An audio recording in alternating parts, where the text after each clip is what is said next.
இயக்குனர் சிபி சக்கரவர்த்தியோடைய நடிப்பில் தலைவர் 173 படம் வந்து உருவாக இருக்கு. நம்ம சூப்பர் ஸ்டாரோடைய படம் அப்படின்றதால ரசிகர்கள் மத்தியில் நிறைய எதிர்பார்ப்புகள் இருக்குது. இந்த படத்துடைய ஷூட்டிங் வந்து ஏப்ரல் மிட்டிலிருந்து செப்டம்பருக்குள்ளே வந்து பண்ணுற மாதிரியும், இந்த படத்துடைய போஸ்ட் ப்ரொடக்ஷன் அண்ட் ப்ரொமோஷன்ஸ் வந்து செப்டம்பர் டு ஜனவரி பண்ணுற மாதிரியும் பிளானில் வந்து வச்சுருக்காங்கன்ற மாதிரி நம்ம தகுந்த வட்டாரங்கள்லேருந்து செய்திகள் கிடச்சிருக்கு. இந்த படத்துடைய தியேட்டரிக்கல் ரிலீஸ் வந்து பொங்கல் 2027 வந்து பண்ண இருக்கிற மாதிரியும் செய்திகள் கிடச்சிருக்கு. இது வந்து ஒரு பெர்ஃபெக்டான ஒரு பிளான் அப்படின்ற மாதிரி தான் வந்து சொல்லப்படுது. இந்த படம் வந்து ஜெயிலர் படம் போலவே ஒரு ஸ்ட்ராங்கான ஃபாதர் சன் சென்டிமெண்ட் இருக்கும், அப்பா பையன் சென்டிமெண்ட் இருக்கும் அப்படின்ற மாதிரி வந்து சொல்லப்படுது.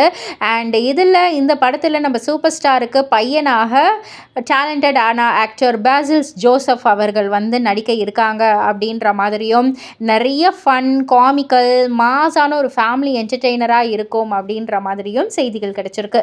இதை பற்றி நீங்கள் என்ன நினைக்கிறீங்க? உங்களுடைய கருத்து என்ன அப்படின்றத கீழே உள்ள கமெண்ட் பாக்ஸில் குறிப்பிட்டு சொல்லுங்கள். மறக்காமல் சேனலை சப்ஸ்கிரைப் பண்ணி பக்கத்தில் உள்ள பெல் ஐகானை கிளிக் பண்ணிவிடுங்க.